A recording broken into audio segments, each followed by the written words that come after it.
Página 1. Ensayos escépticos, por Bertrand Russell. Capítulo 1. Introducción. Sobre el valor del escepticismo. Deseo proponer a la consideración favorable del lector una doctrina que, me temo, puede parecer tremendamente paradójica y subversiva. La doctrina en cuestión es esta, que es indeseable creer una proposición cuando no hay fundamento alguno para suponerla verdadera. Debo, por supuesto, admitir que, si tal opinión se hiciera común, transformaría completamente nuestra vida social y nuestro sistema político, ya que ambos están actualmente sin defectos. Esto debe pesar en su contra. También soy consciente, lo que es más grave, de que tendería a disminuir los ingresos de clarividentes, corredores de apuestas, obispos y demás que viven de las irracionales esperanzas de los que nada han hecho para merecer la buena fortuna aquí o en el más allá. A pesar de estos graves argumentos, sostengo que mi paradoja puede justificarse y trataré de exponerla. En primer lugar, quiero evitar que se piense que adopto una posición extrema. Soy un Whig británico, con un amor británico por el compromiso y la moderación. Se cuenta una historia de Pirro, el fundador del pirronismo, que era el antiguo nombre del escepticismo. Sostuvo que nunca sabemos lo suficiente para estar seguros de que un curso de acción es más sabio que otro. En su juventud, cuando tomaba su constitucional una tarde, vio a su profesor de filosofía, de quien había bebido sus principios, con la cabeza metida en una zanja, sin poder salir. Después de contemplarlo un rato, siguió caminando, sosteniendo que no había motivos suficientes para pensar que haría algún bien sacando al anciano. Otros, menos escépticos, efectuaron un rescate y culparon a Pirro por su crueldad. Pero su maestro, fiel a sus principios, lo elogió por su constancia. Ahora bien, yo no abogo por un escepticismo tan heroico como ese. Estoy dispuesto a admitir las creencias ordinarias del sentido común, en la práctica, sino en la teoría. Estoy dispuesto a admitir cualquier resultado bien establecido de la ciencia, no como ciertamente cierto, pero sí lo suficientemente probable como para proporcionar una base para la acción racional. Si se anuncia que habrá un eclipse de luna en tal o cual fecha, creo que vale la pena mirar y ver si se está produciendo. Pirro habría pensado lo contrario. Por este motivo, me siento justificado al afirmar que abogo por una posición intermedia. Hay asuntos en los que están de acuerdo quienes los han investigado. Las fechas de los eclipses pueden servir como ilustración. Hay otros asuntos sobre los que los expertos no están de acuerdo. Incluso cuando todos los expertos están de acuerdo, es posible que estén equivocados. La opinión de Einstein sobre la magnitud de la desviación de la luz por la gravedad habría sido rechazada por todos los expertos hace 20 años, pero resultó ser correcta. Sin embargo, la opinión de los expertos, cuando es unánime, debe ser aceptada por los no expertos como más acertada que la opinión contraria. El escepticismo que defiendo se reduce solo a esto. 1. Que cuando los peritos están de acuerdo, no puede tenerse por cierta la opinión contraria. 2. Que cuando no están de acuerdo, ninguna opinión puede ser considerada como cierta por un no experto y 3. Que cuando todos sostienen que no existen motivos suficientes para una opinión positiva, el hombre común haría bien en suspender su juicio. Estas proposiciones pueden parecer suaves, sin embargo, si se aceptan, revolucionarían absolutamente la vida humana. Las opiniones por las que la gente está dispuesta a luchar y perseguir pertenecen todas a una de las tres clases que condena este escepticismo. Cuando hay fundamentos racionales para una opinión, la gente se contenta con exponerlos y esperar a que operen. En tales casos, la gente no mantiene sus opiniones con pasión, las mantienen con calma y exponen sus razones en voz baja. Las opiniones que se sostienen con pasión son siempre aquellas para las que no existe una buena base de hecho, la pasión es la medida de la falta de convicción racional del titular. Las opiniones en política y religión casi siempre se mantienen apasionadamente. Excepto en China, se piensa que un hombre es una criatura pobre a menos que tenga opiniones firmes sobre tales asuntos. La gente odia mucho más a los escépticos que a los apasionados defensores de opiniones hostiles a las suyas. Se piensa que las exigencias de la vida práctica exigen opiniones sobre tales cuestiones y que, si nos volviéramos más racionales, la existencia social sería imposible. Yo creo lo contrario de esto, y trataré de dejar en claro por qué tengo esta creencia. Tomemos la cuestión del desempleo en los años posteriores a 1920. Un partido sostenía que se debía a la perversidad de los sindicatos, otro que se debía a la confusión en el continente. Un tercero, aunque admitió que estas causas jugaron un papel, atribuyó la mayor parte del problema a la política del Banco de Inglaterra de tratar de aumentar el valor de la libra esterlina. Este tercero, según tengo entendido, contenía a la mayoría de los expertos, pero a nadie más. Los políticos no encuentran ningún atractivo en una visión que no se presta a la declamación de fiesta, y el común de los mortales prefiere visiones que atribuyen la desgracia a las maquinaciones de sus enemigos. Página 14. En consecuencia, la gente lucha a favor y en contra de medidas bastante irrelevantes, mientras que los pocos que tienen una opinión racional no son escuchados porque no atienden las pasiones de nadie. Para producir conversos, habría sido necesario persuadir a la gente de que el Banco de Inglaterra es malvado. Para convertir a los laboristas habría sido necesario demostrar que los directores del Banco de Inglaterra son hostiles al sindicalismo. Para convertir al obispo de Londres habría sido necesario demostrar que son inmorales. Se podría pensar que sus puntos de vista sobre la moneda están equivocados. Tomemos otra ilustración. A menudo se dice que el socialismo es contrario a la naturaleza humana, y esta afirmación es negada por los socialistas con la misma vehemencia con que la hacen sus oponentes. El difunto Dr. Rivers, cuya muerte no puede ser suficientemente deplorada, discutió esta cuestión en una conferencia en el University College, publicada en su libro póstumo sobre psicología y política. Esta es la única discusión sobre este tema que conozco que puede pretender ser científica.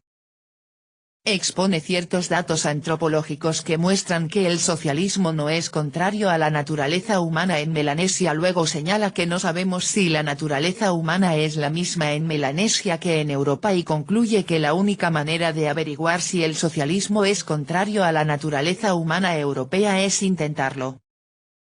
Es interesante que, sobre la base de esta conclusión, estaba dispuesto a convertirse en candidato laborista. Pero ciertamente no se habría sumado al calor y la pasión que suelen envolver las controversias políticas. Ahora me aventuraré en un tema que a la gente le resulta aún más difícil tratar desapasionadamente, a saber, las costumbres matrimoniales. Página 15. La mayor parte de la población de todos los países está convencida de que todas las costumbres matrimoniales que no sean las propias son inmorales, y que quienes combaten esta opinión solo lo hacen para justificar sus propias vidas relajadas. En la India, el nuevo matrimonio de las viudas se considera tradicionalmente como algo demasiado horrible para contemplarlo. En los países católicos, el divorcio se considera muy perverso, pero se tolera cierta falta de fidelidad conyugal, al menos en los hombres. En América el divorcio es fácil, pero las relaciones extraconyugales son condenadas con la mayor severidad. Los mahometanos creen en la poligamia, que consideramos degradante. Todas estas opiniones divergentes se sostienen con extrema vehemencia y se infligen persecuciones muy crueles a quienes las contravienen. Sin embargo, nadie en ninguno de los diversos países hace el menor intento de demostrar que la costumbre de su propio país contribuye más a la felicidad humana que la costumbre de los demás. Cuando abrimos cualquier tratado científico sobre el tema, como, por ejemplo, la historia del matrimonio humano de Westermarck, encontramos una atmósfera extraordinariamente diferente a la del prejuicio popular. Encontramos que ha existido toda clase de costumbres, muchas de ellas como las que deberíamos haber supuesto repugnantes a la naturaleza humana. Creemos que podemos entender la poligamia como una costumbre impuesta a las mujeres por los opresores masculinos. Pero, ¿qué decir de la costumbre tibetana, según la cual una mujer tiene varios maridos? Sin embargo, los viajeros en el Tíbet nos aseguran que la vida familiar allí es al menos tan armoniosa como en Europa.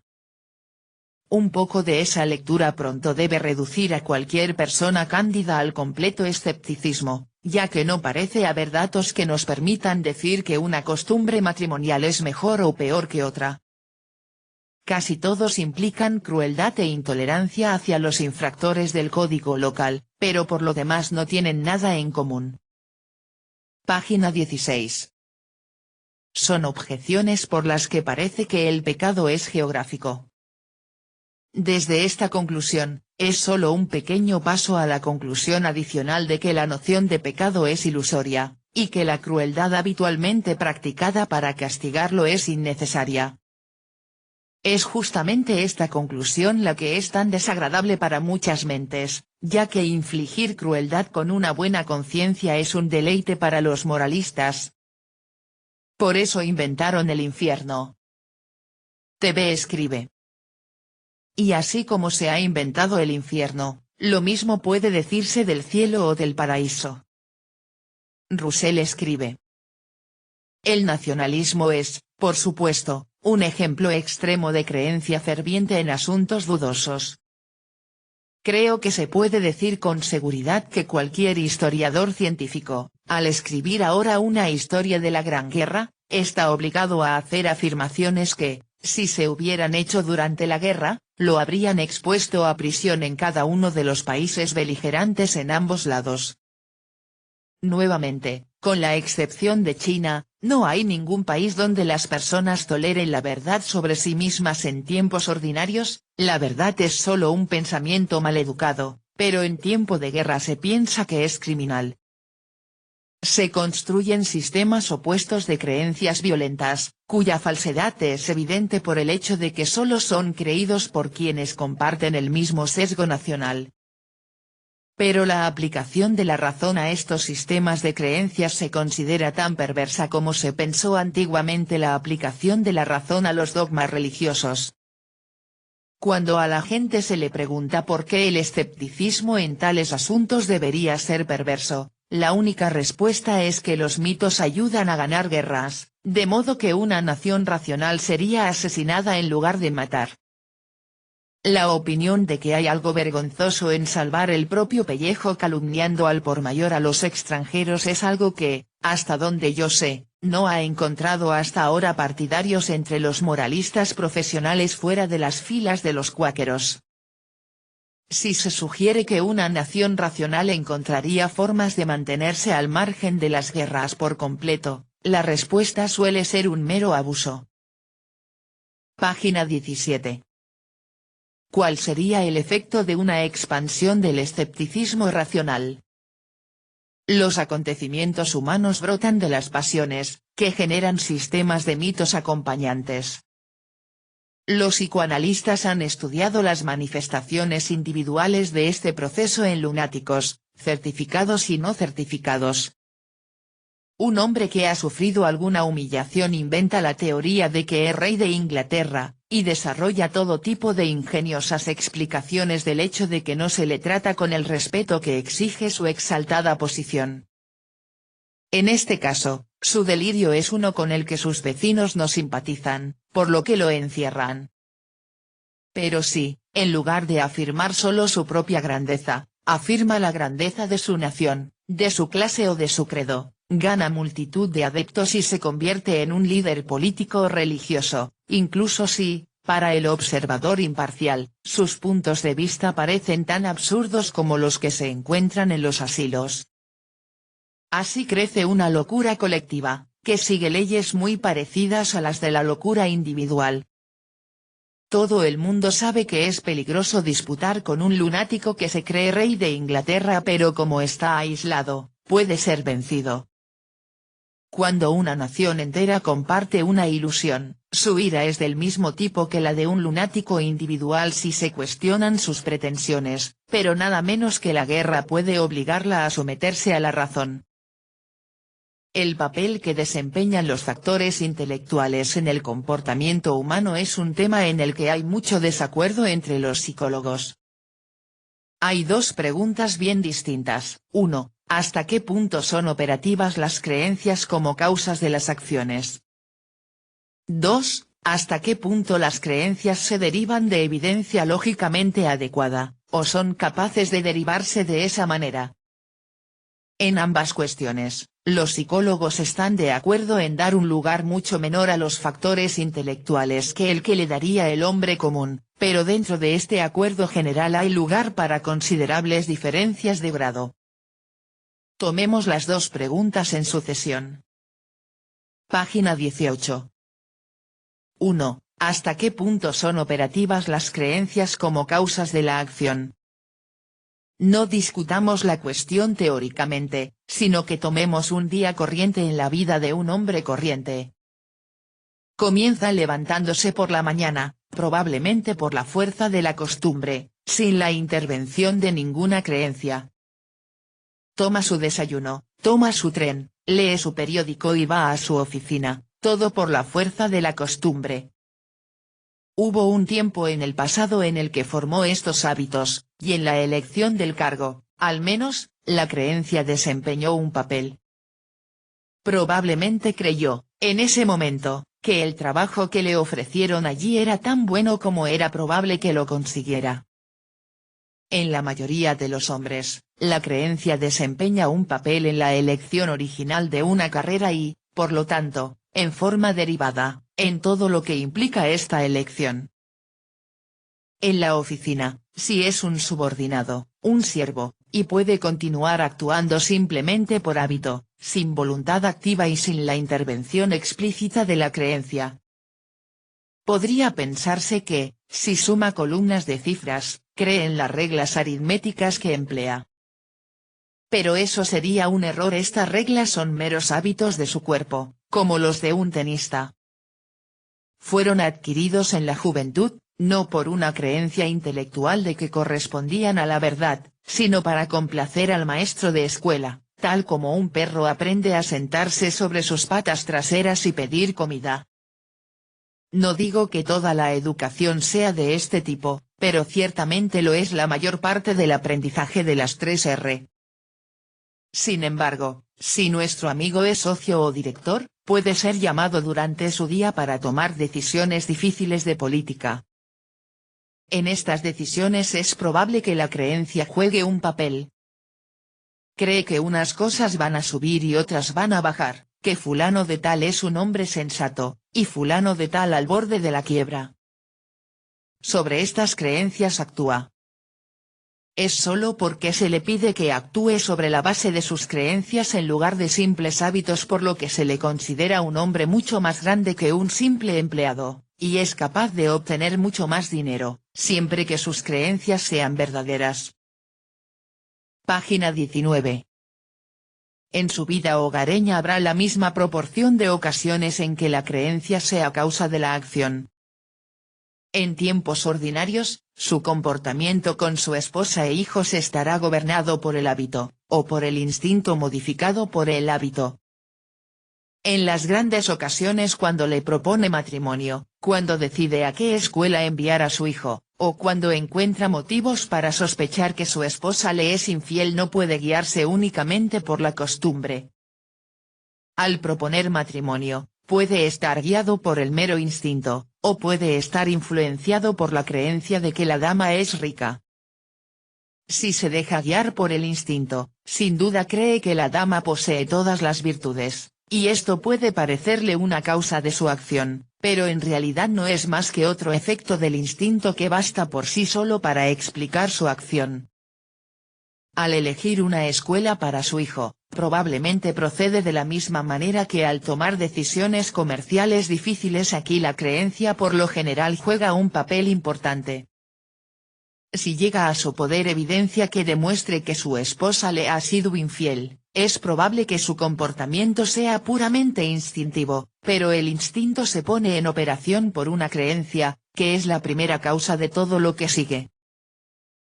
Así, aunque las creencias no son directamente responsables de más que una pequeña parte de nuestras acciones, las acciones de las que son responsables se encuentran entre las más importantes y determinan en gran medida la estructura general de nuestras vidas. En particular, nuestras acciones religiosas y políticas están asociadas con creencias. 2. Llego ahora a nuestra segunda pregunta, que en sí misma es doble. A. ¿Hasta qué punto las creencias de hecho se basan en la evidencia? B. ¿Hasta dónde es posible o deseable que sean? Página 20. La medida en que las creencias se basan en la evidencia es mucho menor de lo que suponen los creyentes. Tome el tipo de acción que es más racional, la inversión de dinero por parte de un hombre rico de la ciudad. A menudo encontrará que su punto de vista, digamos, sobre la cuestión de si el franco francés subirá o bajará depende de sus simpatías políticas y, sin embargo, es tan firme que está dispuesto a arriesgar dinero en ello. En las quiebras, a menudo parece que algún factor sentimental fue la causa original de la ruina.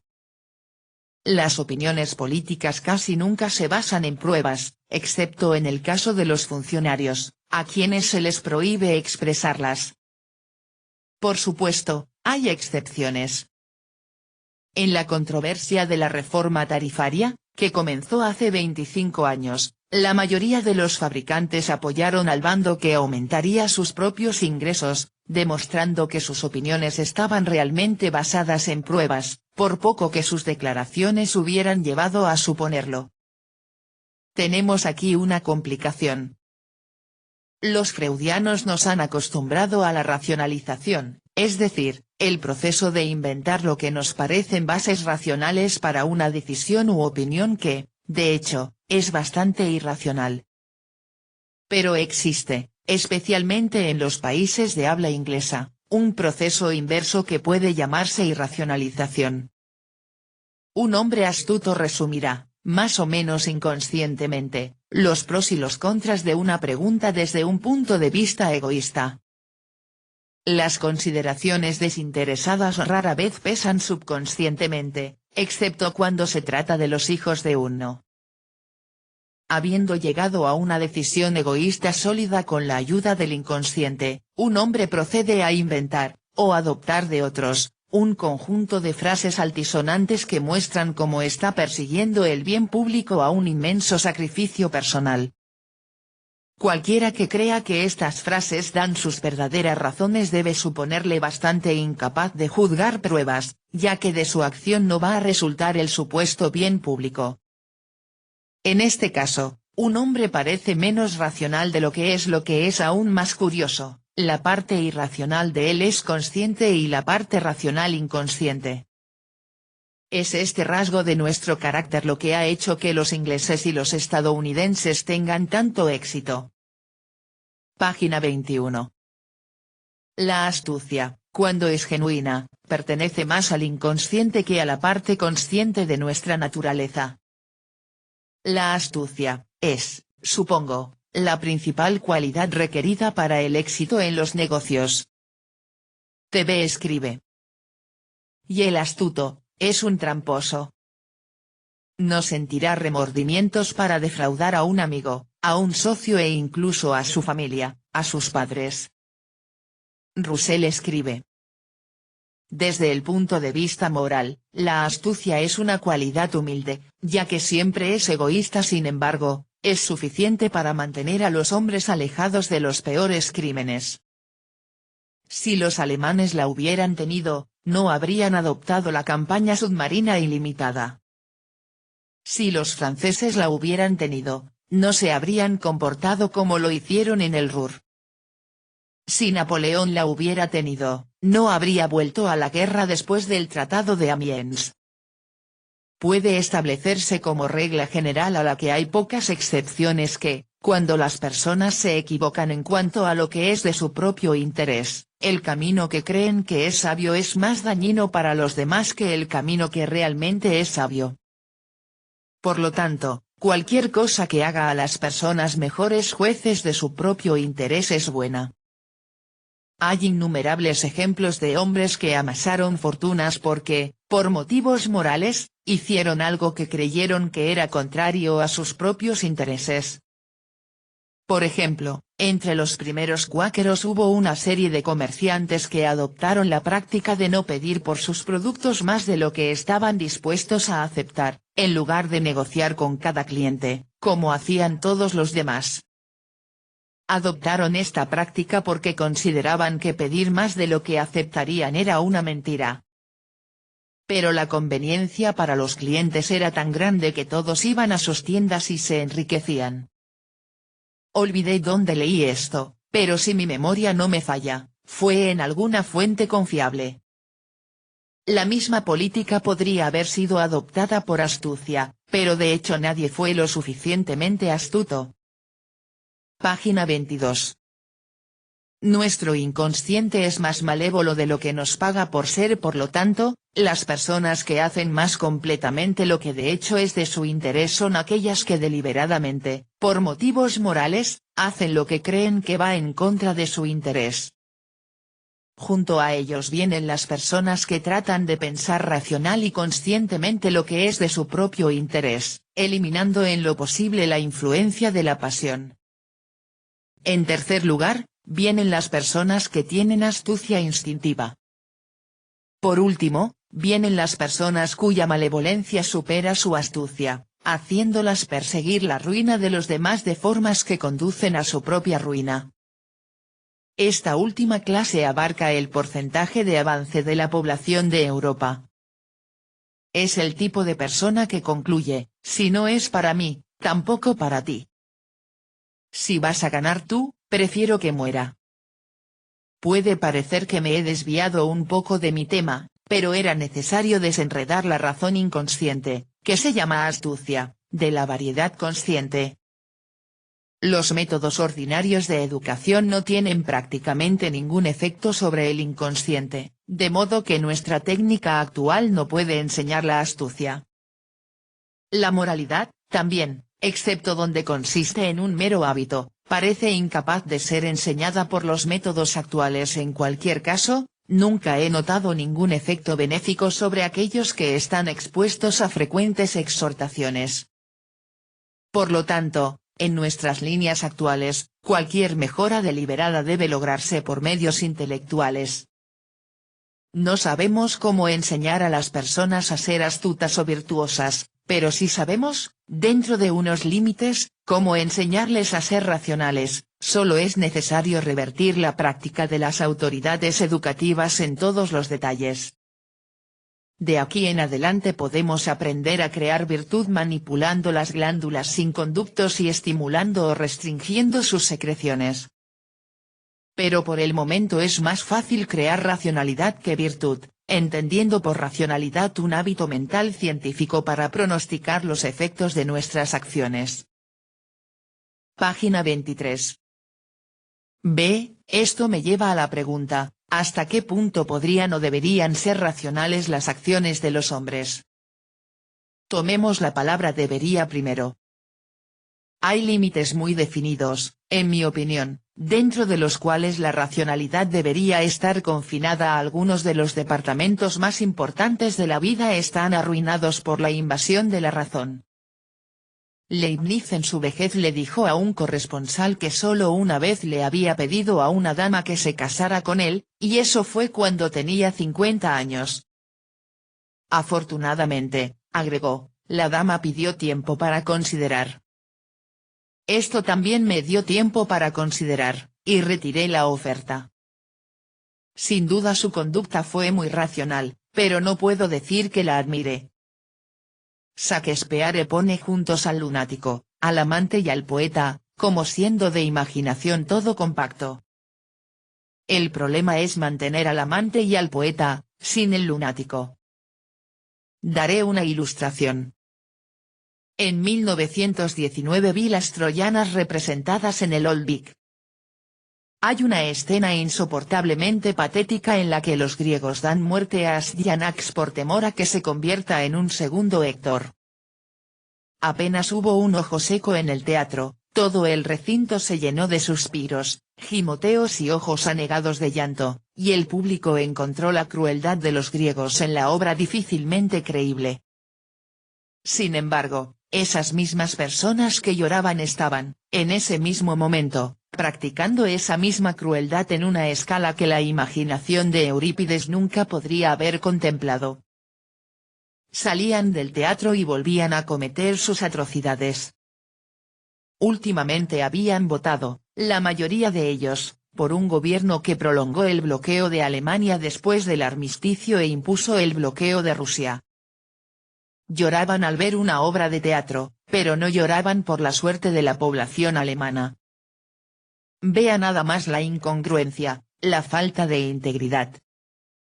Se sabía que estos bloqueos causaron la muerte de un número inmenso de niños, pero se consideró deseable disminuir la población de los países enemigos. Los niños alemanes, como Astyanax, podrían crecer para emular a sus padres. Eurípides el poeta despertó al amante en la imaginación de la audiencia, pero el amante y el poeta quedaron olvidados a la puerta del teatro, y el lunático, en forma de maníaco homicida, controló las acciones políticas de estos hombres y mujeres que se creían bondadosos y virtuosos. Página 24. ¿Es posible preservar al amante y al poeta sin preservar al lunático? En cada uno de nosotros, los tres existen en diversos grados. ¿Están tan unidos que cuando uno es controlado, los otros perecen? No lo creo. Creo que hay en cada uno de nosotros una cierta energía que debe encontrar desahogo en acciones no inspiradas por la razón, pero que puede encontrar desahogo en el arte, en el amor apasionado o en el odio apasionado, según las circunstancias. La respetabilidad, la regularidad y la rutina, toda la disciplina de hierro fundido de una sociedad industrial moderna han atrofiado el impulso artístico y aprisionado el amor para que ya no pueda ser generoso, libre y creativo, sino que debe ser sofocante o furtivo. Se ha aplicado control a las mismas cosas que deberían ser libres, mientras que la envidia, la crueldad y el odio se extienden libremente con la bendición de casi todo el banco de obispos. Nuestro aparato instintivo consta de dos partes, una tiende a favorecer nuestra propia vida y la de nuestros descendientes, la otra tiende a frustrar la vida de supuestos rivales. El primero incluye la alegría de vivir, el amor y el arte, que es psicológicamente una rama del amor. El segundo incluye la competencia, el patriotismo y la guerra. La moralidad convencional hace todo lo posible para suprimir la primera y fomentar la segunda. La verdadera moralidad haría exactamente lo contrario. Nuestro trato con aquellos a quienes amamos puede dejarse con seguridad al instinto, es nuestro trato con aquellos a quienes odiamos lo que debe ser sometido al dominio de la razón. En el mundo moderno, aquellos a quienes efectivamente odiamos son grupos distantes, especialmente naciones extranjeras. Los concebimos de manera abstracta y nos engañamos a nosotros mismos creyendo que los actos que son en realidad encarnaciones del odio se realizan por amor a la justicia o por algún motivo tan elevado. TV escribe. Primero mis dientes, después mis parientes.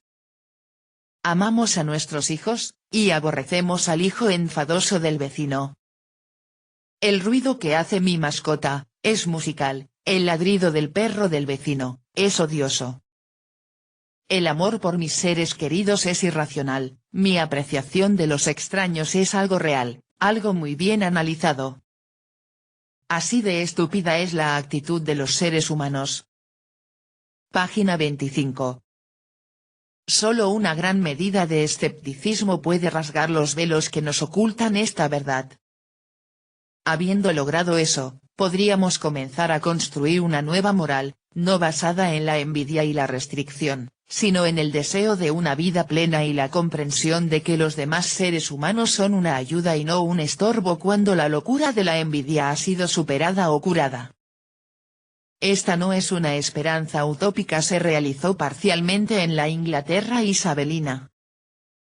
Podría realizarse mañana si los hombres aprendieran a buscar su propia felicidad en lugar de la miseria de los demás. Esta no es una moralidad imposiblemente austera, pero su adopción convertiría nuestra tierra en un paraíso. Fin del capítulo 1. Página 26.